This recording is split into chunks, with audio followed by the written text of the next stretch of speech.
포인트 뭐부터 볼까요? 삼성 운명의 날 하겠습니다. 운명의 날입니다. 구속 여부. 결정은 밤쯤에 난다고요? 네. 삼성이 창사 79년 만에 처음으로 사주가 구속될 위기를 맞고 있습니다. 예. 매주 수요일 날 여는 이 사장단 회의도 반납하고 오늘 실질 심사에 총력 대응하겠다고 하네요. 일부에선 이 사주 구속으로 비리 기업 딱지가 붙으면 미국에서 기업 활동이 제약받는다 때문에 바람직하지 않다. 이렇게 구속에 반대하는데요. 하지만 거꾸로 역사가 79년 된 글로벌 기업이 아직도 정권의 빌부터 영업하냐. 이번에야말로 부정의 고리를 잘라야 한다. 이런 반론도 만만치 않습니다. 그래요. 집으로 10시 반에 일단 출두를 해서 결과 나올 때까지 계속 있는 거예요. 그렇습니다. 예, 이르면 밤에 결정이 날 것 같습니다. 밤에 집으로 가느냐 감옥으로 가느냐 이게 결정이 되는 거네요. 다음 포인트 뭡니까? 김기춘 운명의 날 하겠습니다. 새벽까지 조사를 받고 일단 귀가는 했죠. 그렇습니다. 15시간 넘게 조사받고 새벽에 귀가했는데요. 예. 김기춘 씨, 법을 어기고도 처벌받지 않는다고 해서 법망을 교묘히 빠져나간다 해서 법꾸라지라 불리죠. 법꾸라지요. 본인은 미스터 법질서라는 별명을 좋아한다고 합니다. 그래요? 하지만 이번만큼은 미스터 법질서 농단자 이렇게 묶일 것 같습니다. 조만간 구속영장 청구될 것 같습니다. 조윤선 장관은 조사를 더 오래 받았어요. 1시간 전쯤에 귀가했습니다. 그랬죠. 조 장관 역시 영장이 청구가 검토가 되고 있습니다. 그래요. 다음 포인트 뭡니까? 반기문 살얼음판. 반기문 전 총장 귀국하자마자 여러 가지 행보를 광폭 행보를 보이고 있는데 가는 곳마다 뭐 구설에 오르고 있습니다. 좀 아슬아슬한 것 같습니다. 예. 편의점서 프랑스 생수를 집어든가 하면 승차권 발매기에 10,000원권 2장을 투입하고 예. 또 턱받이 앞치마를 두른 거 모두 이상했죠. 현 총원에선 이 박명록 컨닝 논란에 휩싸였고요. 보고선 적었다는 거예요. 그렇습니다. 어제 봉화마을에선 이 어색한 문구를 적어 넣기도 했습니다.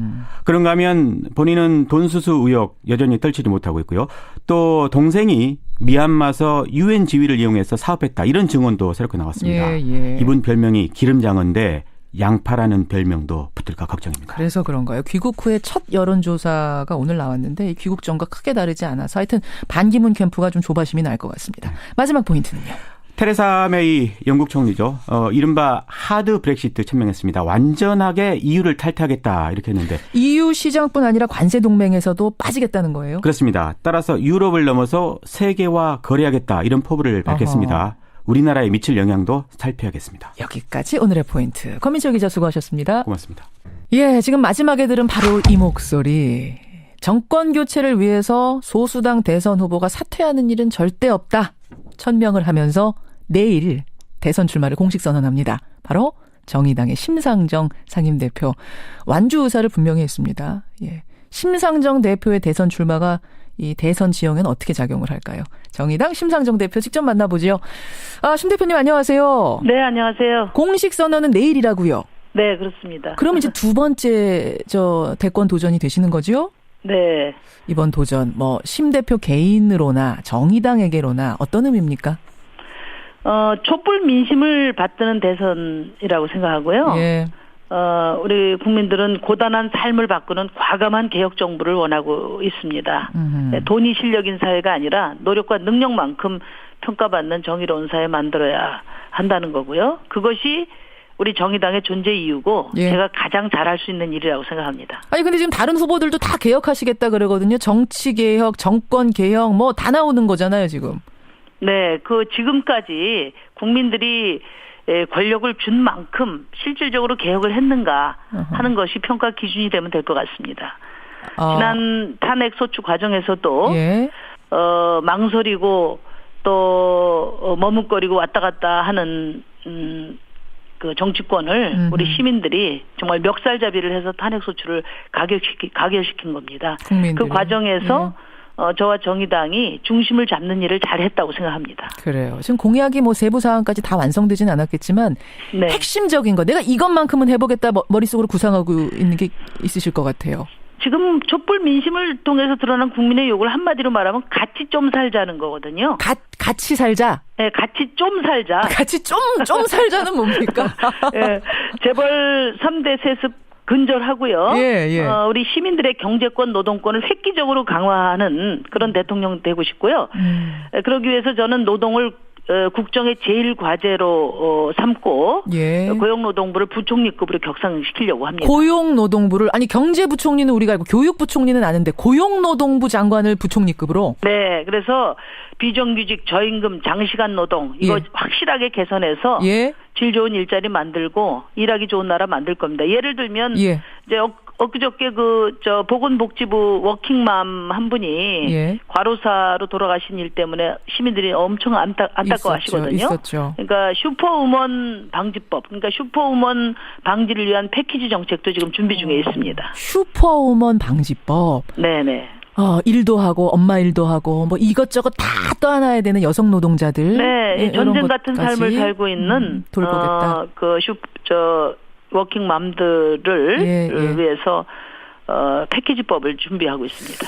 솔깃한 공약들이 많은데 근데 네. 정의당은 현실적으로는 소수당입니다. 그리고 네. 소수당은 늘 끝에 가면은 야권 통합을 위해서 양보하셔야죠. 이런 얘기 듣잖아요. 지난 대선 때도 한 20여일 앞두고 사퇴하신 거죠. 기억이 잘 안 납니다만 그럴 것 같습니다. 그렇게 하셨어요. 왜냐하면 사퇴를 하고 싶어서 않습니다. 기억하고 싶지 않으세요. 아니 사퇴를 하고 싶어서 했다기보다는 상황이 야권이 분열하면 안 됩니다. 분열하면 정권 교체 어렵습니다. 이런 말을 들으면 사실상은 이제 마음 약해져서 사퇴할 수밖에 없는, 희생할 수밖에 없는 상황이 되거든요. 그러니까 이번 대선도. 이제 작은 정당의 정권 교체를 위해서 작은 정당의 사퇴를 강요하는 이런 문화가 예. 저는 승자독식 정치, 제왕적 대통령제의 폐해라고 봅니다. 만약에 일당이 예. 정권 교체가 여의치 않다면은 정당 간의 선진적인 연합 정치가 이루어지면 됩니다. 소수당의 사퇴를 강요할 일이 아니라 예. 제 정당 간의 선진적인 연합 정치를 해야 하고요. 예. 그것을 위해서 결선 투표제가 도입이 돼야 됩니다. 결선 투표제.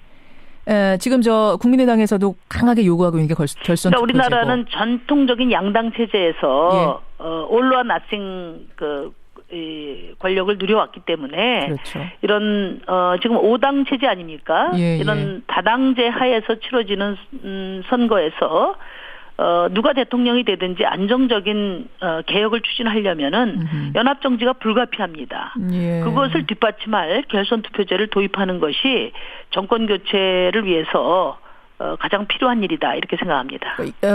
지금 이제 상현호 청취자께서는 꼭 완주해 주세요 이런 문자가 오는가 하면 40대 아빠님은 결국 근데 앞서가는 야권 그 후보의 표를 뺏는 상황이 오는 거 아니겠느냐 이 걱정이. 왜 제가 뺐습니까? 저는 저의 지지를 모으는 것이죠. 지지율상으로 따져본다면 좀 낮기 때문에. 아니 그러니까 그렇게 해서 힘을 합칠 필요가 있으면은 사퇴를 강요할 것이 아니라. 예. 제 정당 간의 정책과 권력 분점을 통한 선진적인 연합 정치를 하면 됩니다. 방법은 얼마든지 있다 이런 말씀이세요. 그럼요. 왜 제가 일반 선진국에서 예. 연합 정치는 민주 정치 일상입니다. 예. 알겠습니다. 분명한 의지가 있으시네요. 그러니까 나에게 절대 희생해라. 완주하지 말고 나중에 표 보태라. 이런 이야기 사표되는 거 아니야? 이런 이야기는 하지 말라는 말씀이에요. 그것이 정말 가장 먼저 개혁돼야 될 승자독식 제왕적 대통령제의 폐해입니다. 후진적인 정치 방식이라고 보시는 거예요. 심상정 대표 만나고 있습니다. 내일 대선 출마 공식 선언합니다. 지금 이제 여야의 강한 주자 2명 있죠. 경쟁자가 되시는 겁니다. 내일부터는. 제가 아까 그 질문에 한 가지만 더 말씀드리면요. 예. 저희가 지지율이 낮아서 단독 집권이 설사 어렵다 하더라도요. 예. 지금 국민들이 원하는 정권 교체는 새누리당에서 민주당으로의 교체 이상을 원하고 있거든요. 과감한 개혁을 원하고 있습니다. 그래서 저의 지지율만큼 다음 정부의 개혁성이 강화될 겁니다. 또 심상정에게 보내는 애정만큼 비정규직 노동자, 청년 노동자, 여성의 삶이 나아질 거라는 것을 분명히 말씀드립니다. 꼭 대통령이 마지막에 되니 안 되냐가 문제가 아니라 지지율을 얼마나 얻느냐가 다음 정부의 이 공약들이 힘을 갖는 어떤 이런 압박으로 작용할 거다 이 말씀이세요. 알겠습니다. 여야의 강한 주자 2명에 대한 평가도 좀 있어야 될 것 같아요. 경쟁자가 되시는 거니까. 우선 반기문 전 총장 요즘 행보 여러 가지 평가들 나오는데 심 대표님은 어떻게 보십니까?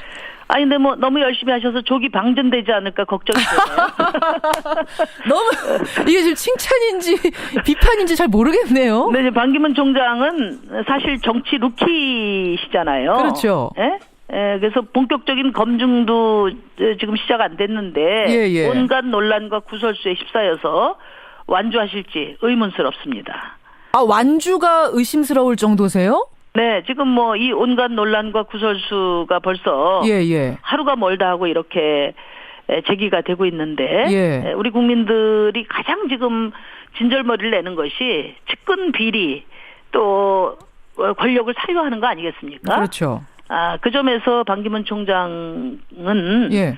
검증 과정을 통과하실 수 있을지 의심스럽습니다. 검증 과정을 통과하실 수 그래서 저는 있을지. 여전히 방기문 총장은 출마 안 하시기를 권합니다. 왜냐하면 유엔 사무총장의 이력은 우리 국민들이 만든 외교적 자산이거든요. 예. 지금 우리나라 외교 난맥상이 벌어지고 있는 상황에서 그 공공재가 가장 필요한 시기예요. 아니, 대통령이 돼서 그거를 발휘하시겠다 이런 거잖아요, 지금 반 총장은. 그러니까 그걸 개인의 대권 욕심에 소비하지 마시고 지금 국가 외교를 위해서 써주시길 바라고요. 지금 대통령에 출마해서 이 대권 욕심에 소비하는 것이야말로 외교적으로 망신이고 국가적인 손실이라고 저는 생각합니다. 그렇게 보시는군요. 그러면 야권에서는 지금 문재인 전 대표가 독주하고 있습니다. 네. 지난 패배가 있었고 그것을 성찰하며 더 깊이 있는 준비를 할 수 있게 됐다. 재수를 하는 셈이기 때문에 정말 잘할 수 있다. 이렇게 말씀을 하시던데 어떻게 보세요? 그러니까 뭐 제가 만나봬도 훌륭한 분이고 국민들도 대체로 우호적인 평가를 하고 계신데요. 저는 좀 국민들을 믿고 좀 더 과감하게 개혁을 밀고 나가셨으면 좋겠다. 이런 아쉬움을 말씀드리고요. 광장에서 시민들이 야3당의 개혁 연립정부가 필요하다. 이렇게 요구하는 것도 탄핵 국면에서 흔들리는 야당을 봤거든요. 예. 그래서 민주당 정권에 대해서 국민들은 과연 그 과감한 개혁을 할 수 있을까? 그 점에 대한 불안감을 떨치지 못하고 있다. 이렇게 생각합니다. 개혁의 그 열방에 있어서 국민들이 오히려 민주당보다 지금 더 앞서가고 있다 이렇게 보시는 거예요. 촛불 민심이 이끌어왔다. 예, 그렇습니다. 국민들이 강력한 정권 교체를 원하고 있기 때문에 일당인 민주당에 대한 기대가 높아지고 있다고 보는데 그럼에도 불구하고 국민들은 부족하다. 2% 부족하다. 과감한 개혁이 과연 제대로 이루어질 것이냐에 대한 불안감을 떨치지 못하고 있다고 저는 봅니다. 이 질문도 한번 드려보죠. 이제 심상정 대표가 내일 출마 선언을 하시면 이번에 유일한 여성 대권 후보가 뭐 아직 유일이라고 말할 수는 없지만 현재까지는 유일하게 되는 겁니다. 네. 실은 박근혜 대통령이 최초의 여자 대통령인데 제대로 일을 못하면서 여성 정치인들 전반에 대한 어떤 편견 같은 게 생길까 봐 좀 걱정이에요. 심 대표님 어떻게 보세요? 그런 걱정 솔직히 좀 드시죠? 제가 대통령 후보로서 최고 강점과 단점이 뭐냐고 누가 물어봤을 때 최고 강점도 여성이고 단점도 여성이다. 그 단점은 박근혜 대통령이 만들어 놓은 거죠. 그런데 그 대통령 변호인이 여성의 사생활을 거론할 때 제가 가장 큰 모욕감을 느꼈어요. 여성 정치인은 공사도 구분 못하는 것처럼 전체 여성들을 폄하했단 말이에요.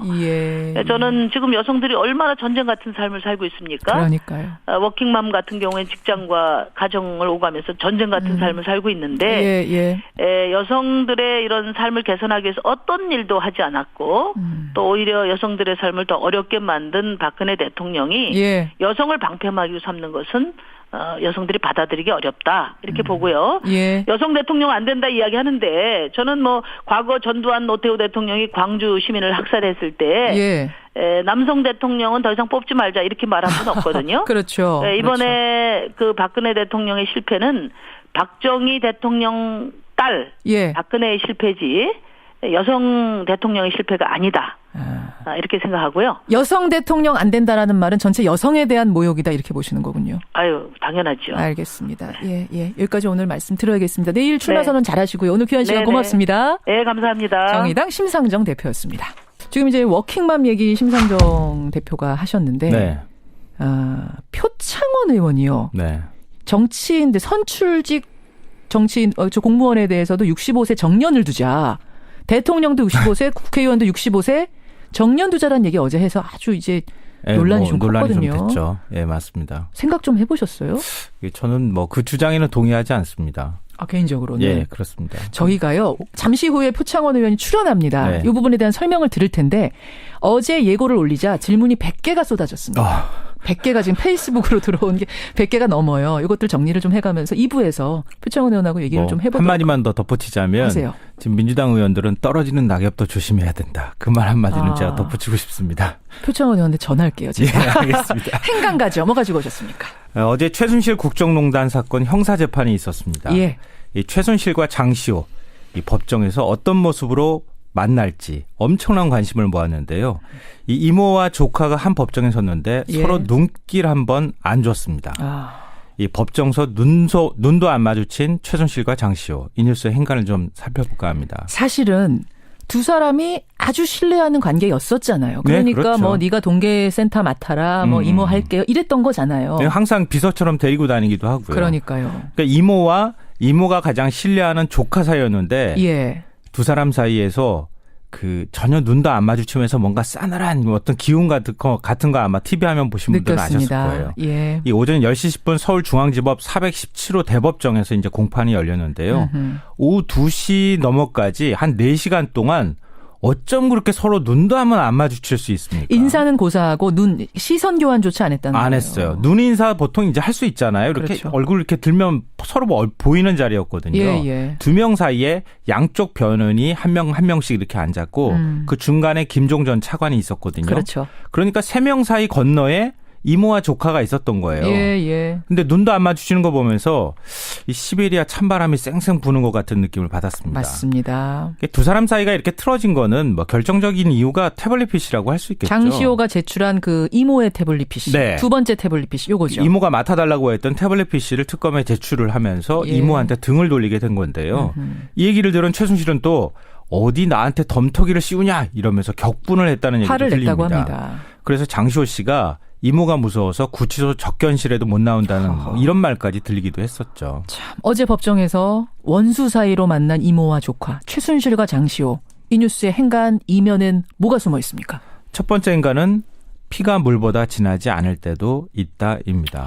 진짜 어제 보니까 그러더라고요. 이모와 조카가 한 법정에서 그것도 원수가 돼서 만난다? 참 운명의 장난 같은 모습이라고 할 수 있는데요. 예. 뭐 피가 물보다 진하다는 말이 있잖아요. 근데 이걸 보면 피가 물보다 진하지 않을 때도 있구나 이런 생각이 저는 들었다는 그러니까 겁니다. 시선만의 문제가 아니라 어제 법정에서 서로 책임 떠넘기기 같은 이런 발언들도 나온 거죠. 그것도 대단했어요. 사실은 뭐 눈길 안 마주친 것도 안 마주친 거고 그다음에 서로를 향해서 이렇게 삿대질 하는 것만 해도 저는 다행이라고 생각하는데 이 사람들의 말을 보면은 예. 그러니까 그 어떤 행동으로 보이지 않았을 뿐이지 말로 삿대질을 한 거랑 똑같아요. 예, 맞아요. 예. 장시호 씨는 영재센터 보조금과 관련해서 강요와 횡령은 인정한다. 이러면서 자기의 혐의를 순순히 인정을 했는데요. 그렇죠. 그러면서도 모든 건 이모가 시켜서 한 일이다. 이러면서 최순실 씨한테 책임을 떠넘겼습니다. 예. 그럼 최순실 씨는 어떻게 했느냐? 최순실 씨는 장시호가 영재센터를 장악했다. 나는 옆에서 도움을 줬을 뿐이다. 이러면서 정반대의 주장을 했습니다. 그러니까 보조금 관련된 그 강요, 횡령 이런 건 내가 한 게 아니야. 장시호가 센터를 장악해서 한 거야. 왜 아예 영재센터는 이게 장시호가 주장. 주도적으로 만들었고 나한테 도와달라고 해서 내가 잠깐 도와줬을 뿐이다. 그러니까 이 정도 수준이라는 거예요. 어떻게 이 사이좋던 사람들이 공범들이 이렇게 됐을까요? 이걸 이제 죄수의 딜레마라고 하는 얘기로 풀 수가 있을 것 같은데요. 이 격리된 방에 2명의 죄수를 가둬둬요. 예. 그러면 2명 모두 죄를 부인하면 가장 낮은 형량이 부과가 됩니다. 예를 들면요. 예. 그렇지만 어느 한쪽이 먼저 자백을 하게 되면 예. 한쪽은 석방, 자백한 사람은 석방, 다른 한쪽은 아주 무거운 중형이 내려질 수 있다. 이런 겁니다. 그러니까 자백을 해서 수사에 도움을 준 사람들에게는 좀 형량에 감안해 주는 게 있으니까. 네네. 예. 그러니까 죄수의 딜레마라는 게 이제 그런 거라는 건데요. 지금 장시호 씨 모습이 딱 그렇다는 겁니다. 예. 그러니까 최 씨와 아주 가까운 관계였고 동계 영재 스포츠센터를 뭐 좌지우지하면서 서로 이제 공범 관계라고도 볼 수 있잖아요. 그렇죠. 근데 막상 감옥에 들어가고 나서 마음이 달라진 거죠. 최순실 씨가 사용하던 태블릿 PC를 제출하면서 일종의 나는 좀 빠져나갈 수 있구나 이러면서 배신을 했다는 거죠. 그래요. 법정에서 철저히 외면한 최순실과 장시호. 두 번째 행간은 뭡니까? 두 번째 행간은 사복 입고 형사법정에 나온 장시호를 보라입니다. 그러니까 장시호 씨는 사복을 입었고 최순실 씨는 수의를 입고 이렇게 된 거죠? 어제? 네, 맞아요. 이거에도 뭐가 있어요? 행간이? 네, 그렇습니다. 보통 피의자 처지에서 법정에 사복 입고 나가는 거 물론 뭐 가능은 하지만 이거 쉽지는 않습니다. 왜냐하면 판사들 보기에 죄를 뉘우치지 않는다는 인상을 줄 수도 있거든요. 아까 사복을 입을 수는 있어요, 피의자가. 입을 수는 있습니다. 있긴 있지만 대부분 좀 불쌍해 보여야 되니까 사복 잘 안 입는 거군요. 네, 그렇죠. 저는 죄를 뉘우치고 있습니다. 아하. 그러니까 선처해 주십시오. 이런 의미를 담고 있는 거거든요. 예. 근데 어제 보십시오. 천하의 최순실도 김종 전 차관도 상하색 수의를 입고 나갔어요. 그랬어요. 그런데 장시호는 전혀 달랐습니다. 남색 코트 차림이 아주 말쑥한 모습이었는데요. 저는 그 모습을 보고 어디 모임 나가는 사람인 줄 알았어요. 학부모 모임 나가는 거. 예. 말쑥하고 깔끔하게. 예. 그런 느낌까지 받았는데요. 예. 재판이 진행되니까 웃는 그런 모습도 보이는 여유가 보이기도 있었어요. 했습니다. 맞습니다. 근데 왜 이런 상반된 모습을 보일까? 장시호는 이미 마음이 편하다는 겁니다. 특검 수사에 최대한 협조하고 있죠. 예. 자기가 책임질 수 있는 죄라고 하는 거는 뭐 강요나 협박 부분이나 이런 것들은 인정을 이미 해버렸어요. 그리고 이번 사태의 핵심 물증인 태블릿 PC까지 자 여기 있습니다로 갖다가 바쳤어요. 그 태블릿 PC 덕분에 지금 이재용 회장이 부회장이 저렇게 된 거 아닙니까? 결정적인 증거가 그거거든요. 나중에 박근혜 대통령 뇌물죄 혐의와도 관련이 될 수 있는 태블릿 PC가 거죠. 증거가 될 겁니다. 하지만 최순실 씨 입장은 다르잖아요. 그렇죠. 몇 년형을 받을지 앞날이 지금 불안불안한 상황입니다. 예. 그러니까 엊그제 박근혜 대통령 탄핵 심리를 하는 헌재에 나갈 때는 사복 차림이었잖아요. 맞아요. 고개 빳빳이 들고 증거 있으면 한번 내놔봐라 이러면서 큰 소리를 쳤거든요. 왜냐하면 탄핵 재판은 자기 재판은 아니니까. 자기 재판 아니니까. 네. 자기 형량과 관계는 없는 거니까. 재판이니까. 그러니까 형사재판에 나올 때는 수의를 입고 고분고분한 모습을 보였다는 겁니다. 그러니까 이게 바로 장시호와 최순실의 지금의 상황을 상징적으로 보여준다는 거죠. 그렇군요. 예, 마지막 행간 뭐죠? 마지막 세 번째 행간은 결국 장시호가 스모킹건이 될 것이다입니다. 스모킹건. 요새 많이 나와요, 이 단어. 네. 살해 현장에서요. 이 용의자 총에서 연기가 무럭무럭 이렇게 나온다고 생각해 보세요. 그 사람이 결국은 쐈다는 얘기가 되잖아요. 그 사람이 총을. 범인이라는 증거죠. 네. 그게 바로 결정적인 증거, 스모킹건이라고 하는 건데요. 예. 이번 사건의 가장 강력한 스모킹건은 당연히 태블릿 PC가 되겠죠. 그렇죠. 그렇지만 인간 스모킹건. 이건 장시호의 진술, 폭로가 될 가능성이 높다는 겁니다. 인간 스모킹건. 그러니까 장시호 씨는 최순실의 2인자라는 소리를 들을 만큼 최순실의 활동을 잘 알고 있거든요. 그렇죠. 그러니까 태블릿 PC를 맡아달라고 할 만큼 믿었던 관계였던 거니까요. 그러니까 최순실 씨는 장시호를 너무 미워하면 안 됩니다. 장시호가 어떤 폭로 더 내올지 모릅니다. 그러니까 앞으로 관계를 좀 잘 살펴보면 어떤 일이 벌어질지 좀 궁금한 장면들이 많이 나올 것 같아요. 여기까지 오늘의 행간. 김성환 씨 수고하셨습니다. 네, 고맙습니다. 모든 공직에 정년을 도입하자 대통령, 장관, 국회의원, 지자체장, 지자체의원까지 65세 정년을 도입하자. 여러분 어떻게 생각하십니까? 더불어민주당 표창원 의원이 자신의 SNS에 올린 이 주장이 지금 파문을 일으키고 있는 건데요. 표 의원은 그래야 나라에 활력이 생기고 청년들에게 폭넓고 활발한 일할 공간을 제공할 수 있다. 이렇게 썼습니다. 하지만 정치권 일부에서는 노인 폄하다. 이거 망발이다. 이런 비판이 나왔죠. 자, 본인의 설명을 직접 좀 듣고 가야겠습니다. 더불어민주당 표창원 의원 연결이 돼 있나요? 표 의원님 안녕하세요. 네, 안녕하세요. 이렇게 논란이 될 거라고 예상하셨어요? 아니요, 전혀 그런 전혀 못했습니다. 근데 제가 글을 쭉 읽어보니까 이게 즉흥적으로 하신 말씀은 아닌 것 같아요.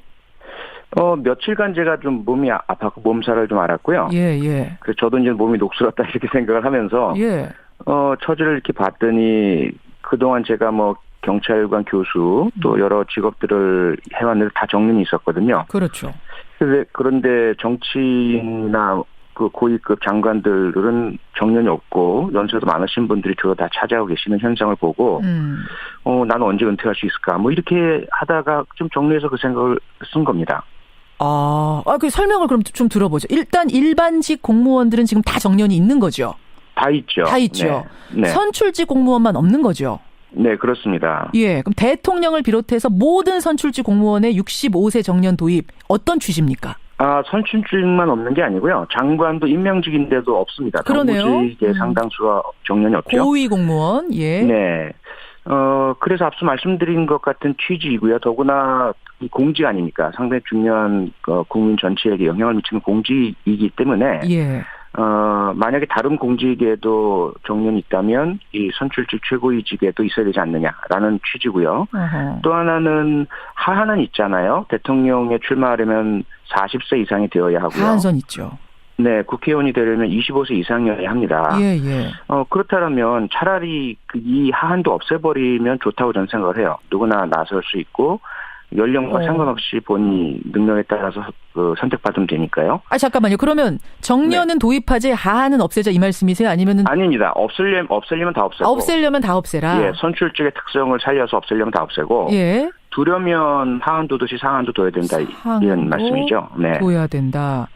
아니 근데 이제 당장 나온 반발이 네. 요즘 65세면은 할머니 할아버지도 아니다. 한창 일할 나이다. 게다가 네. 정치라는 거는 경륜이 많이 필요하기 때문에 어떤 경험이 있어야 조정자, 결정자 역할도 잘 해낼 수 있는데 65세에 그만두라니 이거는 현실을 너무 외면한 거 아니냐? 어떻게 생각하세요? 그게 오히려 일반직 공무원들이나 일반 직장에 적용돼야 하는 거 아니겠습니까? 100세 시대에 활력이 넘치시는 어르신들 많으신데 이분들의 일자리는 안 줘요. 임금 피크제, 성과 연봉제, 유연 무슨 근로제 근로제 해가지고 다 그 정리를 하고 쉬시라고 강제로 내쫓거든요. 예. 그런데 오히려 특수 기득권층 아닙니까? 아주 소수의 이분들은 최근에 이제 제론트크라시라는 용어가 나오면서 기득권을 넘겨주지 않고 계속 한 수십 년 동안 쥐고 있는 현상에 대한 비판이 나오고 있거든요. 예. 그 부분이죠. 그래서 그런 노인 폄하라든지 어르신분들 전체에 대한 이야기가 전혀 아니거든요. 전혀 오히려 아니고. 반대죠. 지금 우리가 노인 빈곤 세계 1위 아닙니까? 예. 노인 복지는 점점 하락하고 있고요. 그런데 그러한 결정의 최정점에 있는 김기춘 비서실장, 서청원 새누리당 의원 이런 분들은 가장 그 정치 권력을 쥐고 계신데 노인 복지는 전혀 신경 쓰지도 않으시고 계신 거거든요. 전혀 그걸 같이 엮어서 보시면 안 된다는 겁니다. 같이 엮어서 보면 안 돼. 지금 청취자 문자가 막 쏟아집니다. 우선 어제 페북에도 불과 몇 시간 사이에 한 100여 개 넘는 의견이 왔어요. 그거부터 좀 보겠습니다. 대규리라는 아이디 쓰시는 분. 참 사람들 답답합니다. 왜 이 의견을 노인 폄하라고 받아들입니까? 전 표창원 의원 의견에 찬성합니다. 65세 이상이면 이제 기득권 세력에서 손을 놓고 후배 양성에 힘쓰시는 쪽으로 가야 되지 않겠습니까? 이런 말씀. 반면에 최승민 님은 아니 버니라든지 힐러리 같은 경우 보세요. 70 넘어서도 훌륭하게 정치 활동을 한 정치인들이 얼마나 많은데요. 물론 그건 미국이고 우리 노인은 다르다고 할 수도 있겠지만 제가 보기엔 그렇지 않다. 라면서 반대한 분도 계십니다. 어떻게 보세요? 잘 해낸 정치인도 많지 않으냐. 70 넘어서. 예, 맞죠. 맞는 말씀이고요. 제가 제 말만 맞다고 말씀드린 건 아니고요. 그냥 제 의견을 말한 것일 뿐이고, 예를 들어 그런 반론도 있기 때문에 우리 논의와 토론을 해보다 보면 우리 한국 사회에 맞는 선출직의 역할에 대한 건강한 담론 형성이 되리라고 봅니다. 그리고 굳이 이것이 입법화가 되지 않는다 하더라도 제도화되지 않아도 좀 한번 생각할 거리가 있지 않느냐. 그리고 너무 청년들의 정치 진출을 막고 있는 현 상황에 대해서 다시 생각해 볼 계기도 되겠죠. 계기도 된. 새누리당에서는 근데 당장 아주 거센 비판이 나왔습니다. 이건 인륜을 파괴하는 배은망덕한 그거니다. 폐륜적 주장에 연민의 정마저 느낀다. 표창원 의원한테. 어떻게 답하시겠습니까? 그게 새누리당이 지금 망해가는 이유라고 저는 봅니다. 그게 무슨 말씀? 새누리당은 그동안 세월호라든지 백남기 농민 사건이라든지 불리한 사건만 나면 말을 못하게 해요. 토론을 못하게 하고 안보라든지 종부 이런 걸 내세워서 상대방을 비난하고 자신들의 지지층을 선동해서 공격하도록 만들거든요. 그 결과가 뭡니까? 그 순간은 넘어갈 수 있어요. 그런데 전혀 각각 이슈에 대한 이런 사실 정보, 논리 이런 게 개발이 안 돼요. 그러니까 지금 이 부분도 아주 중요한 우리 사회 담론이 될 수도 있거든요. 그러면 반대는 반대 논리를 내놔야죠. 정보나 사실이나 근거나 그렇게 해서 새누리당이 정말 탄탄하구나. 좋은 이야기를 하는구나라고 해서 지지를 얻어야죠. 알겠습니다. 토론의 장 입까지 막아버리는 이런 논평은 안 된다 이 말씀이신데. 근데 이제 이게 갑자기 이렇게 갑자기 툭 튀어나온 SNS 글처럼 보이기 시작하자 어떤 얘기가 나오냐면 반기문 전 총장 겨냥해서 이런 거 올린 거 아니냐. 왜냐하면 반 총장이 지금 72세 아닙니까? 반기문 전 총장이 이제 광폭 행보하고 대선 출마한다니까 표창원 의원이 저격수처럼 이거 올린 거 아니냐. 이렇게 의심하는 분들도 계세요. 그건 전혀 아니고요. 하지만 반기문 총장도 생각이 떠오르지 않은 건 아닙니다. 70대 그 어르신분들 정치 권력 쥐으신 분들의 리스트가 쭉 머리에 떠오르면서. 반총장도 생각하신 거예요? 예. 그건 어떻게 맞죠. 생각하셨어요? 아니요, 그냥 전부 다 어르신들이시구나. 거기다 그러면 우리는 아닌가요? 우리도 문재인 전 대표도 사실 63세이시긴 하지만 그 연령대 제가 말한 65세 근접하신 분이라서. 문재인 전 대표가 만약 대통령 되면 1년 있다 그만둬야 되는 65세 되거든요, 사실은. 그건 좀 다르긴 한데, 왜냐하면 독일의 사례가 지금 시장 군수에 주별로 60세에서 67세까지 예. 출마 연령 상한 제한을 두고 있습니다. 근데 그 경우에 당선이 되면 임기는 채울 수 있도록 해요. 일단 당선이 되면. 네네. 그래서 좀 다르긴 한데 어쨌건 제가 특정 당이나 특정 후보를 염두에 두고 쓴 거는 전혀 아닙니다. 그건 아니라고 그런 보세요. 분들이 떠오르긴 했죠. 그러면 반기문 전 총장이 지금은 워낙 화제 인물이니까 여쭙습니다. 반기문 전 총장도 아까 머리에 떠올랐다 그러셨잖아요. 반 전 총장도 출마 안 하는 게 낫다고 보시긴 하는 거예요? 72세면? 전 그 전에 이 연령 때문이 아니라 유엔 사무총장으로서의 명예, 유엔에서 만든 합의가 있지 않습니까? 협의문. 예. 거기에도 유엔 사무총장은 특정 국가의 공직을 맡지 않도록 하자라는 것도 있고요. 그리고 이런 부분들 때문에 존경받는 어르신으로 한국이 배출한 최초 유엔 사무총장으로 남으시는 것, 그리고 세계 평화를 위해서 일하시는 것이 좋겠다. 이런 생각을 제가 공적으로 이미 표현한 적이 그런 있습니다. 생각은 알겠습니다. 네. 이게 참 세대 간의 갈등이 생길 수 있는 굉장히 민감한 주제인 것만은 분명합니다. 이게 진보, 보수 이런 차원의 문제는 아닌 것 같은데 지금 문자가 들어오는 걸 봐도 말입니다.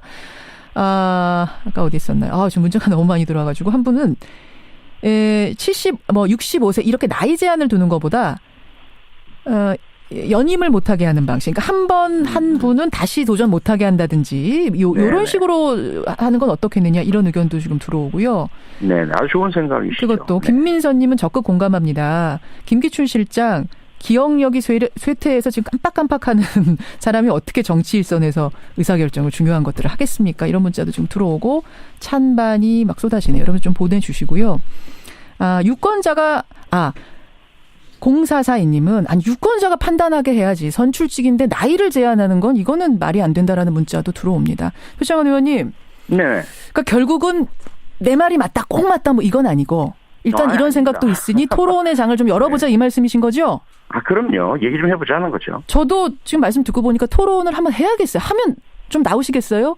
네, 그럼요. 얼마든지요. 알겠습니다. 표창원 의원과 함께 토론 자리 마련해보죠. 오늘 고맙습니다. 네, 고맙습니다. 더불어민주당 표창원 의원이었습니다. 오늘도 두 분의 변호인 모셨습니다. 노영희 변호사님 어서 오세요. 네, 애청자의 사랑을 먹고 자라는 라디오 재판장의 노영희입니다. 센 언니 노영희 변호사. 네. 그리고 손소 변호사님 어서 오십시오. 네, 안녕하세요. 악역 전문 손소 변호사. 지난주에 제가 이 별명 붙여드렸잖아요. 우리 청취자가 보내주셔서 주변의 반응이 어땠어요? 아무도 모르던데요. 손 변호사님. 더욱더 전문적으로 하겠습니다. 청취자 한 분은요. 이런 문자 어제 보내주셨어요. 지난주에 보내주셨구나. 라디오 재판 정도 페이스북으로 라이브 한번 보이는 라디오 한번 하자 이렇게 제안하셨는데 어떠세요? 좋죠 뭐. 그래서 앵커님 오늘 화장하고 오셨나요? 원래 예쁘세요. 이 정도 화장을 합니다. 네. 제가 그러면은 두 분이 오케이 하셨으니까 다음 주나 다다음 주 정도에 두 분 얼굴 컨디션 봐가면서. 이렇게 슬쩍 동의한 것처럼 되는군요. 한번 페이스북 라디오로 라디오 재판정 여러분 공개할 것을 제가 약속드리면서 자, 오늘 주제로 들어가기 전에 하나만 얘기하고 갈게요. 하나만. 이재용 부회장이 잠시 후 10시 반에 영장 실질 심사 받으러 나오는 거죠. 네, 그렇습니다. 개인적으로 어떻게 될 거라고 보세요? 저는 6대 4 정도로 영장이 발부되지 않을까 생각합니다. 아슬아슬하게 발부된다 쪽으로. 손 변호사님. 영장이 발부되지 않을 가능성도 충분히 있어 보여요. 네.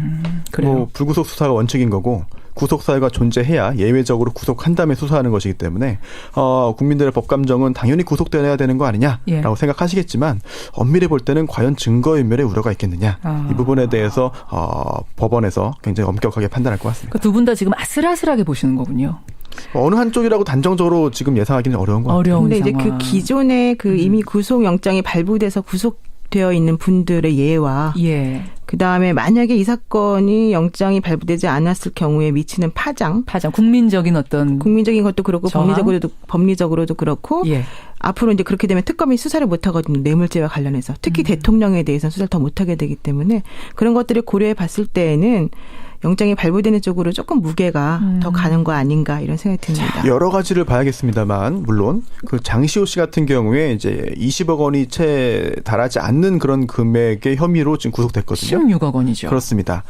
삼성 이재용 부회장 같은 경우에는 훨씬 더 혐의 액수가 크기 때문에 430억 그것도 고려가 될 것 같습니다. 그래요. 자, 10시 반 출두 장면 여러분 보시고요. 우리는 이제 재판정 가겠습니다. 오늘 재판정 주제가 사회적인 이슈인데 상당히 민감하고 또 상당히 뜨거웠던 주제입니다. 주제 바로 이겁니다. 여배우 노출 장면에 대한 편집은 과연 감독의 권한인가 아니면 배우의 허락을 일일이 받아야 하는가. 바로 이겁니다.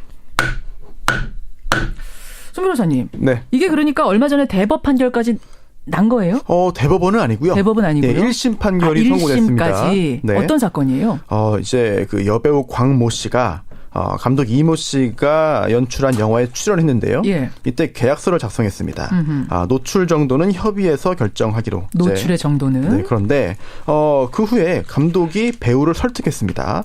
그게 진행상 꼭 필요하니 일단 노출 장면을 촬영을 하자. 일단은 찍어보자. 네, 촬영하고 그 다음에 이거를 어떻게 편집해서 이제 상영할지 여부를 논의해보자라고 해서 승낙을 한 후에 촬영했습니다. 예. 그 후에 이제 감독이 보여줬죠, 편집본을. 그러자 배우가 이건 안 되겠습니다라고 해서 극장 상영판에서는 삭제됐어요. 극장에는 내지 않았어요, 노출신을. 그런데 그 후에 이제 배우와의 특별한 상의 없이 감독이 이제 그 DVD판이나 IPTV 또 파일 공유 사이트에 배포하는 그런 그 판에는 이 삭제됐던 노출 장면이 다시 들어갔습니다.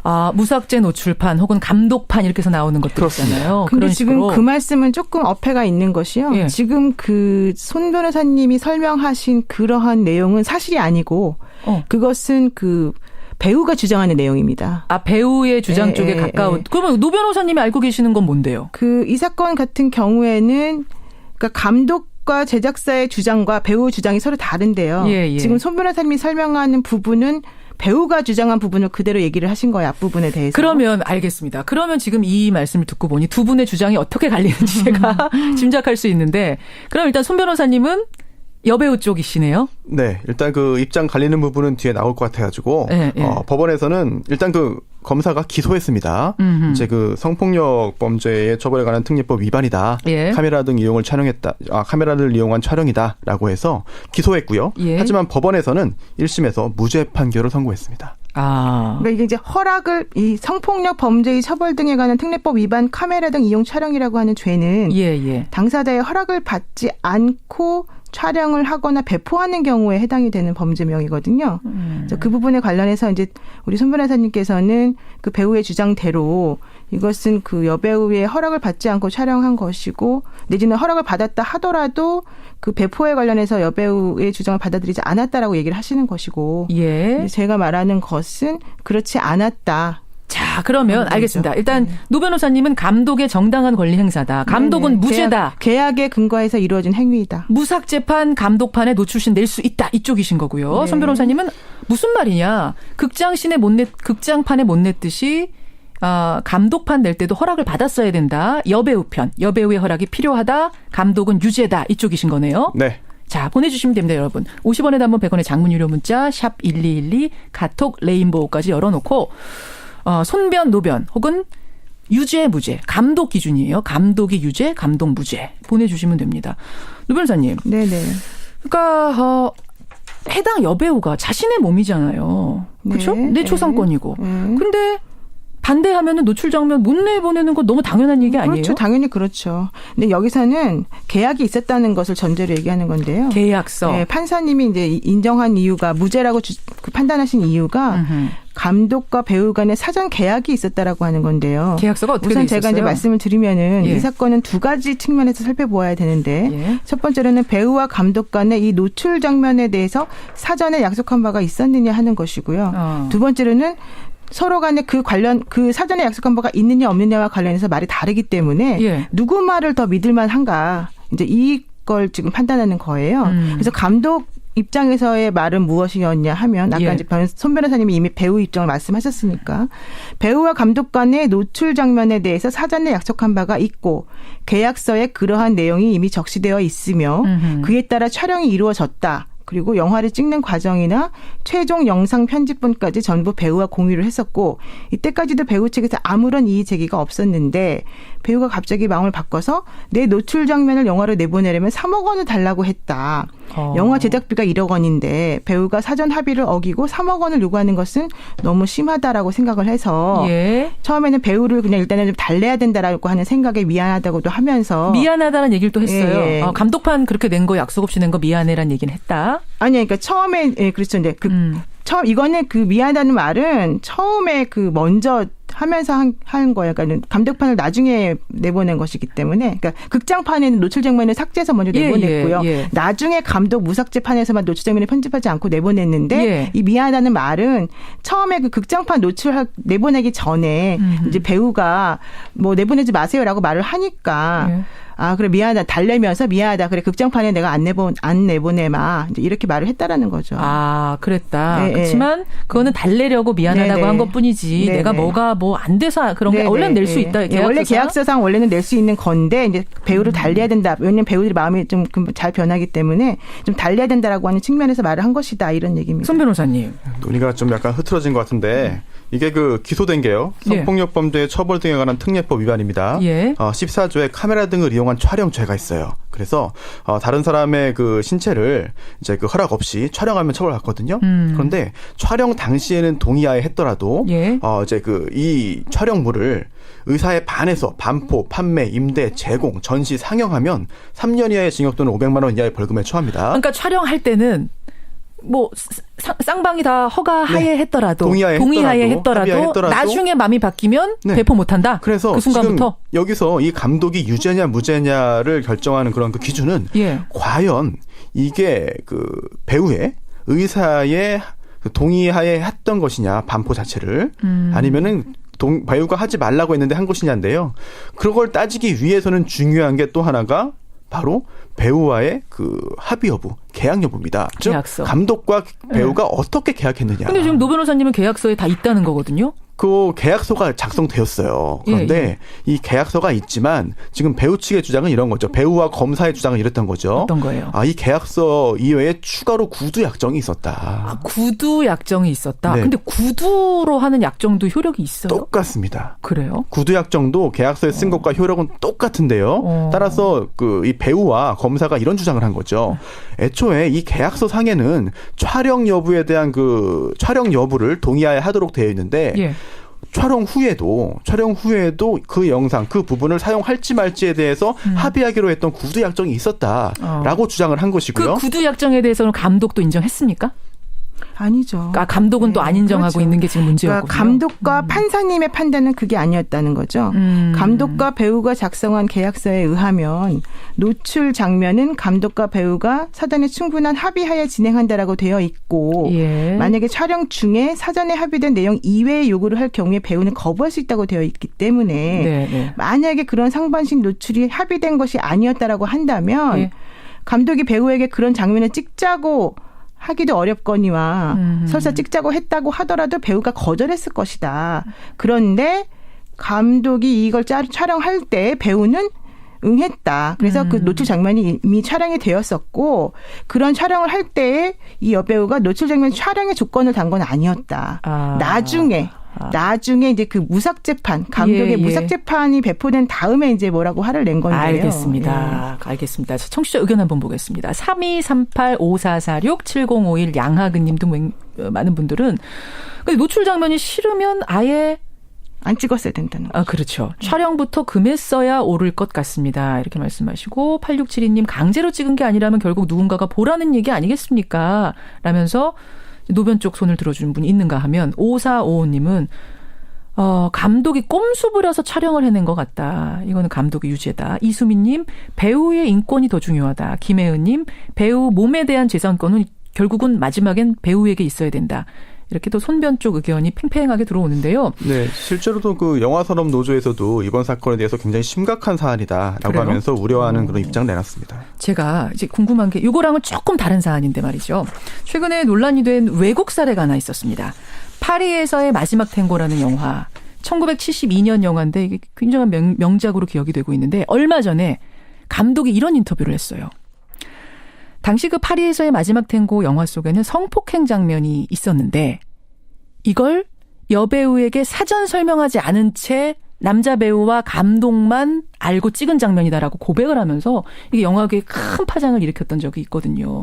이거 전혀 다른 경우긴 합니다만 이 경우에는 불법이에요. 당연히 불법이죠. 당연히 그거는. 불법이죠. 왜냐하면 감독이 인정했잖아요. 본인이 여배우의 허락을 받지 않고 몰래 찍은 거다라고 인정을 한 거고 지금 우리가 논의하고 있는 이 사건은 몰래 찍은 게 아니라 사전에 합의된 내용이었다라고 이미 밝혔다는 거죠. 그러니까 이런 식으로 자꾸 이제 다른 사건에 대한 것을 이 사건을 연결하면서 소개를 해버리게 되면 듣는 분들이 편향된 사고방식을 이거는 뭐 다른 얘기입니다만 워낙 화제가 된 얘기라서 잠깐 드렸어요. 베르나르도 베르톨루치 감독이죠. 유사한 사례로 2015년에 개봉했던 한여름의 판타지아라는 되게 유명한 독립영화가 있습니다. 예. 여기에서도 감독과 남자 주인공만 사전에 알고 여자 주인공에게 몰래 키스를 하는 장면이 있었기 때문에 맹비난을 받았고요. 밝혀진 후에. 또 실제로 영화 촬영 당시에 강간 장면이었는데 옷을 뜯는 그런 것을 사전에 허락 없이 했기 때문에 문제가 됐던 사례도 있습니다. 저는 되게 충격적이었어요. 이 얘기 들으면서. 아니 영화판에서 노 변호사님. 이런 일이 리얼리티를 위해서 이런 일이 벌어지나 봐요? 글쎄 저도 그거는 뭐 제가 영화를 안 하기 때문에 잘 모르는데 예. 아마 이제 그런 일이 있었다고 하면 정말 있을 수 없는 일이고 그렇죠, 그에 상관한 처벌을 받는 것이 마땅하다고 이거는 생각합니다. 확실한 불법입니다. 그럼요. 이번 강모 씨 사건이 없습니다. 이렇게 논란이 되고 여러 가지 얘기가 나오는 건 계약서가 있었기 그렇습니다. 때문에 과연 합의가 있었느냐 여부에 따라서 갈리는 것이기 때문에 사실은 정말 사실관계 확인에 대한 그런 사실관계 싸움이 되는 거예요. 이 사건은. 그런데 이제 검사와 배우 입장에서는 구수합이 있었다. 증거들이 있다. 근데 인정받지 못했다라고 억울함을 지금 호소하고 있는 건데요. 이 검사와 배우가 들었던 증거들이 이런 겁니다. 어떤 건가요? 애초에 촬영장 분위기 이게 그 확고한 주연급도 아니고 이제 영화 초본데 현장에서 노출 장면 못 찍겠다. 라고 하면은 분위기가 너무 안 좋아지더라. 어쩔 수 없이 일단 촬영을 한 거였고. 강압에, 무언의 강압에 의한 분위기상. 그 다음에 촬영은 하되 그걸 정말 영상에 넣을지 여부는 추후에 합의해준다고 했기 때문에 내가 찍은 것이지 일단 찍었기 때문에 감독이 마음대로 할 수 있다는 건 아니다라는 그건 증거가 아니라 주장이죠. 근데 그거를 왜 계약서로 안 썼을까요? 그럼 뭘 좀 남겼으면 좋았을 텐데 왜 구두로만. 모든 법적 분쟁은 거기서 시작합니다. 그래서 왜 이 사건의 경우에 구두로 합의했지. 구두 합의했다는 거는 지금 주장입니다. 말씀대로. 그게 사실이라고 제가 뭐 알 수 있는 것도 아니고 노 변호사님께서 계속 그렇게 반박을 하시기 때문에 일단 주장이죠. 노 변호사님도 저쪽 주장하시는 거고. 그런데 그걸 왜 문서화 안 했냐라고 한다면 문서화 안 했기 때문에 분쟁이 생긴 거예요. 문서화 했으면 분쟁이 안 생깁니다. 또 하나 감독을 믿었는데 속았다. 이런 또 주장이거든요. 감독을 믿었는데 속았습니다. 왜 믿었느냐? 할 말 없습니다. 그리고 또 하나 나중에 녹취록을 작성해서 증거로 제출했습니다. 그게 뭐냐면 미안하다.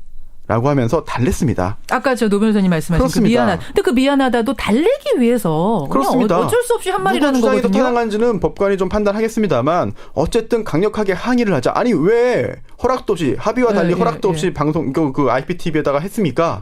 그러자가 미안하다고 했거든요. 정말 그게 정말 달래기 위해서 합의도 없던 거를 한 것인지 아니면 정말 합의를 위반했는지 그거는 당사자만 알겠죠. 그 녹취록에는 미안하다는 말만 들어있는 것이고 우리가 노출 장면을 배포하지 않기로 약속했다 이런 내용은 전혀 들어있지 않아요. 첫 번째. 두 번째로는 만약에 가슴 노출이 합의된 것이 아니었다라고 한다면 특히 이 배우는 이 영화 말고 다른 영화에서도 계속 엄청난 수위의 그런 노출 장면이 상영이 됐던 분이기 때문에 만약에 그런 과거 예에는 그렇게 했으나 이번 영화에서는 그걸 원하지 않는다면 되게 중요한 사안이 아니겠습니까? 원래는 한 번도 노출신 안 찍었던 사람이라면 한 번도 노출신 안 찍었던 사람이라면 구두 약정만으로도 믿었다고 하는 것이 받아들일 수 있지만 그게 아니라 이 여자분 같은 경우에는 이전에 혹은 뭐 어쨌든 간에 그 노출을 많이 찍었던 분이란 말이에요. 근데 그분이 이 영화에서는 그걸 원하지 않는다라고 한다면 그건 되게 특수한 상황이기 때문에 당연히 계약서에 그것을 명시를 하는 것이 상식적이라는 얘기고요. 첫 번째. 두 번째로는 여러분이 만약에 판사라고 생각을 해보시면 감독은 사전에 합의돼서 우리가 뭐 내보낸 것이다라고 주장을 해요. 배우는 사전에 합의되지 않았어요라고 얘기를 해요. 그럼 누구 말이 맞는지를 판단을 판사님이 해야 되는데 무엇을 가지고 판단하겠냐는 거죠.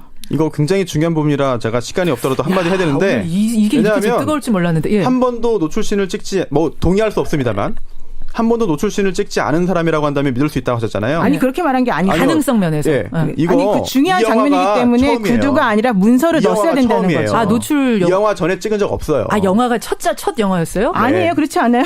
그 다음이에요. 보여드릴까요? 네. 그 다음 영화예요. 그래요. 이게 진짜 저는요 오늘 여기 판결문에 나옵니다. 네. 피해자의 상반신 노출 장면을 포함한 전망 좋은 집 감독판을 배포할 당시 피해자는 이보다 훨씬 노출 수위가 심한 아티스트 복만대에 출연한 바 있었고 그 영화가 개봉된 바 있었다. 그러니까요. 이 영화 찍은 다음에 찍은 거예요. 이위 아티스트 복만대 영화 개봉 이전에도 피해자의 노출 장면이 담긴 영화를 개봉할 권리가 있었음에도 피해자의 개인적인 입장을 고려하던 중 피해자가 위와 같이 노출 영화에 출연했기에 이를 고려해서 상반신 노출 장면에 들어있는 전망 좋은 집 영화를 배포한 것이다라고 얘기하거든요. 지금 두 분이 찍은 순서하고 개봉한 순서가 좀 다르다라는 게 지금 손 변호사님 개봉도 먼저 했어요. 거고 노 변호사님은 아니다 무슨 말이에요 지금 이 부분은 좀 엇갈린다는 거 여러분 감안을 하시고 이게 이렇게 어려운 주제인지 몰랐어요. 청취자 의견 볼게요. 6881님. 이분은 문자가 노변말은 무조건 진리입니다. 가족이시죠? 6881님. 어느 분인지 모르지만 감사합니다. 전영자님은 배우에게 약속을 했으면 지켜야죠. 구두 약속이든 뭐든 배우가 거짓말 하겠습니까? 3232님은 촬영장에서 감독이 무소불위의 권력을 휘두른다는 건 영화판을 아는 사람이면 누구나 아는 사실이다. 이렇게 또 손변 쪽 의견. 8411님은 근데 그 3억이라는 부분이 이분은 걸린다. 촬영에 일단 동의해놓고 나중에 3억 얘기하는 그 부분이 좀 걸리기 때문에 감독 무죄다. 이렇게 의견이 팽팽하게 들어옵니다. 자, 결과가 나왔나요? 이렇게 나왔군요. 예. 여러분 일단 1심 판결이 지금 나온 상태인데 감독 무죄로 나왔어요. 1심은. 그런데 우리 청취자들이 오늘 들으시고 내린 결론은 이렇습니다. 여배우 상반신 노출 장면을 배포한 감독. 이 감독은 이것은 감독의 권한인가? 아니면 배우가 반대할 땐 불가능한 일인가? 우리 청취자 배심원의 선택은 42대 58, 42대 팽팽했네요. 42대 58로 배우가 반대하면 불가능하다. 해서는 안 됐다. 손소 변호사의 편을 들어주셨습니다.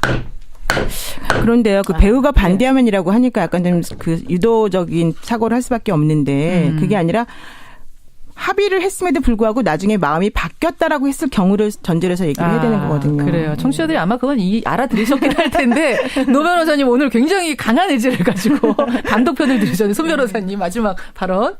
네, 숫자가 중요한 게 아니고요. 이런 굉장히 그 영화계에서 논쟁적인 사안이 있다. 그래요. 이런 문제가 있으니 앞으로 어떻게 개선점을 찾아보자. 이 정도 문제 제기하면 충분한 것 같습니다. 좋은 마무리였습니다.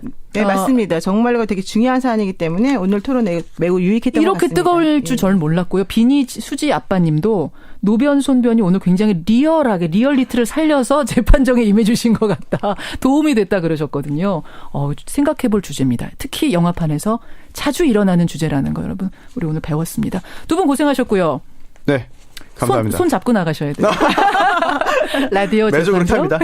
노영희 변호사, 손수호 변호사였습니다. 고맙습니다. 또 희한한 일이 벌어졌습니다. 출마한 후보가 단 한 명이었는데 그 한 명이 낙선을 한 겁니다. 그 주인공은 바로 신문선 교수. 신 교수는 등록하지 않은 후보와 싸운 불공정 선거였다. 이렇게 주장을 하고 있는데요. 도대체 이게 무슨 얘기인지 오늘 화제 인터뷰에서 직접 들어보죠. 명지대학교 기록전문대학원의 신문선 교수 연결이 돼 있습니다. 신 교수님. 네, 안녕하세요. 신문선입니다. 별로 안녕하시진 않을 것 같은데요. 해나 안녕 잘하고 있어요. 안녕 잘하고요. 아니, 일단 정황을 좀 듣고 싶은데. 네. 그러니까 이게 프로축구연맹의 수장, 총재를 선출하는 건데. 네. 어떻게 출마 후보가 신 교수님 혼자였어요? 글쎄요. 저도 혼자 된 걸 알고 깜짝 놀랐죠. 단독 출마. 그러면 대의원들이 이 후보를 신임할 거냐 불신임할 거냐, 즉 찬성이냐 반대냐 그것만 하면 되는 투표였네요. 그렇죠. 그렇죠. 근데 찬성 5표, 반대 17표, 무효 1표 이렇게 낙선을 하셨어요. 자, 총재 후보가 한 사람이에요. 예. 그럼 대의원들에게 총재를 검증할 수 있는, 그죠? 공청회나 나는 4년 동안 프로축구연맹을 이렇게 이끌겠다. 비전을 제시하는 그런 자리가 있었어야 되는데 그 자리조차도 한 차례도 없었어요. 그냥 당일날 딱 모여서 선거. 답답하니까 그럼 기자들과 언론 인터뷰를 좀 해야 되겠다. 공식적으로 등록된 후보니까 프로축구연맹 기자실을 좀 사용하겠다. 그랬더니 그것도 거절. 거절의 명목은 특정 후보에게 혜택을 줄 수 있는 그런 오해 소지가 있다라고 해서 거절이 됐죠. 아니 후보 한 명이라면서요. 그러니까 뭐. 근데 특정 후보에게 편리를 제공할 수 없기 때문에 안 된다. 한 명인데. 하기가 희한한 선거를 이제 하겠대요. 그리고 기자들에게 이제 아름아름 알릴 수밖에 없었죠. 이 구체적으로 등록하지도 않은 그 방해한 후보는 그럼 누구라고 생각하시는 겁니까? 1월 6일 날 후보가 공표됐잖아요. 그죠? 예. 그날 프로축구 연맹에서는 선관위와 관련된 뭐 긴급 이사회를 수주했다고 그래요. 예. 그 의사들이 그 참석한 자리에서 만에 하나 이제 후보가 추인을 받지 못하면 권오갑 총재가 연임할 수밖에 없지 않느냐라는 이제 그런 취지의 얘기가 나온 것이 현재 총재. 바로 이제 그 기사화되면서 예. 그러면서 이제 권오갑 총재에 대한 4년간의 평가. 그러니까 신문선 그 단독 후보와 권오갑 후보의 대결로 이게 치닫게 되죠. 현재 총재와 새로 후보 등록한 신문선 교수 사이에 전선이 형성됐다. 아니 현재 총재가 그러면은 연임하고 싶은 본인이 후보 출마하면 됐을 텐데요. 그게 상식이죠. 예. 근데 출마 안 한 거잖아요. 갑자기 제가 등록을 하고 예. 그런 전선이 형성이 되더라고요. 아니 그렇게 이제 권오갑과 현 총재 측이 뭔가 방해 공작을 벌였다라고 의심하는 어떤 근거랄까 정황상의 의심스러운 점들이 뭐가 있습니까? 제보 같은 게 있습니까? 자 지금 이제 얘기한 것도 상식적으로 이해를 못 하시겠죠. 그러니까 좀 전에 이야기한 그런 부분들이 있고. 예. 자 그다음에 이제 그때부터 갑자기 단독 후보인 저는 35억, 40억에 타이틀 스폰서 비를 갖고 후보에 중량감이 있느냐 없느냐 이제 시달리게 되거든요. 권오갑 총재가 4년 동안 프로축구 연맹을 맡고 있을 때 예. 현대 오일뱅크에서 예. 타이틀 스폰서를 후원을 해오셨어요. 예. 기여를 하셨죠. 저는 이제 그때부터 너 돈 구해올 수 있느냐. 스폰서 구해올 자신 있느냐. 기업인도 아니면서 이렇게. 예를 들어서 저는 이렇게 생각하는 거죠. 축구 경기는 11명이 뛰잖아요. 그죠? 예. 근데 등록되지 않은 선수가 등록된 선수와 게임이 되는 거예요. 이게 희한한 게임이 돼버렸죠. 아니 근데 그건 그냥 미디어가 만들어 놓은 혹은 주변에서 만들어 놓은 그냥 전선이 형성된 것과 권오갑 현 총재가 진짜로 방해를 하고 다닌 것과는 전혀 다른 문제거든요. 혹시 권오갑 총재가 정말로 대의원들을 찾아다니면서 무언의 압박 같은 걸 했다는 그런 증거가 있습니까? 그 연맹의 고위층과 제가 직접 만나서 예. 그것은 확인을 했어요. 어떤 걸요? 권오갑 총재가 연임할 의사가 있다. 연임할 의사가 있다더라. 그러니까 의사가 그냥 있는 것과 본인이 뭔가를 하고 다니는 건 다른 거잖아요. 자, 그 부분은 말씀을 드릴게요. 예. 그래가지고 이제 선거운동 기간이 됐잖아요, 그죠? 예. 근데 권오갑 총재 쪽의 부단 대표와 축구협회 정몽규 회장이죠. 예. 범현대가죠. 그분 대표들이 투표권을 갖고 있는 대의원들을 만나러 다녀요. 그게 정황이죠, 뭐. 거기에서 무슨 이야기가 나왔다고 혹시 들으신 게 있어요? 그거는 제가 이야기하는 것은 자칫 잘못하면 뭐 선거 졌으니까 그 하는 것으로 비춰질 것 같아서 그거는 제가 이야기를 안 하는 게 좋을 것 같아요. 하지만 상상에 맡기겠다 이 말씀이시군요. 충분히 오해 소지가 있다라고 저는 봐요. 예. 아니 근데 이해가 안 가는 게 왜 굳이 신문선 교수는 안 된다. 그러니까 무슨 원수 사이라고 신문선 당선에 반대 작전을 폈단 말인가가 잘 이해가 안 가서요. 왜 신문선 안 된다고? 예. 제가 이 프로그램에 매일 축구에 관련된 사건이 터지거나 예. 뭐 그러면 맨날 전 쓴소리 하잖아요. 맨날 나와서 비판하셨죠. 예. 그렇죠. 전 쓴소리꾼이에요. 쓴소리꾼이시죠. 근데 신문선이라는 사람이 갑자기 등록을 해버렸어요. 갑자기 뭐 제가 불편한 신문선이가 이제 나오니까 뭐 그렇게 전 생각해요. 그렇군요. 네. 근데 뭐 일각에서는 말합니다. 실제로 지금 한국 프로축구는 그러니까 막강한 스폰서가 필요한데 신문선 후보는 이제 스포츠인 출신이기 때문에 그 부분에 있어서는 확신을 못 준 것도 사실 아니냐. 어떻게 생각하세요? 저는 거기에 절대로 동의하지 않아요. J리그는 최근에 10년 동안 J리그 중계권을 2조 3천억에 그 계약을 했어요. 일본 지금 프로축구 리그 말씀하시는 거예요? 그렇죠. 영업을 해서 돈을 벌죠. 예. 제가 내놓은 공약은 현실성 있는 대안과 그리고 현재의 문제점이라는 것에 대해서 많은 미디어나 전문가들로부터 이렇게 평을 받았어요. 근데 그것은 다 차지해놓고 예.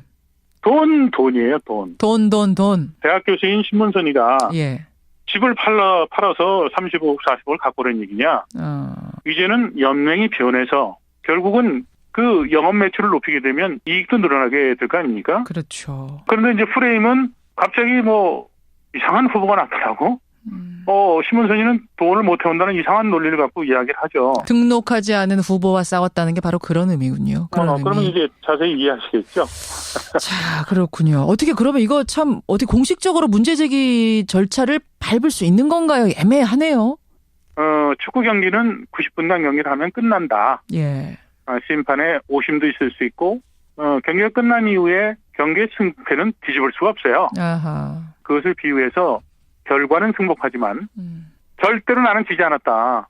23표 중에서 제가 5표를 얻은 것은 소중한 가치로 그것을 판단을 하고 제가 했던 공약사항들 그리고 또 제가 당당하게 맞서서 30년 넘게 지금 축구협회와 프로축구연맹 쪽에 현대가들이 지금 축구를 이끌고 있는데 거기에 맞서서 축구의 어떻게 보면 민주화 그리고 폐쇄성 있는 연맹에 대한 그런 벽을 허물기 위해서 한 시도는 분명히 저는 큰 울림이 있을 거로 저는 생각을 해요. 그러니까 축구판을 좀 뒤집어 보겠다. 의사가 돼서 수술을 해보겠다라고 하니까 기득권층에서는 반발이 있을 수밖에 없었다. 현대벽이 그렇게 높습니까? 축구협회가 현대 아닙니까?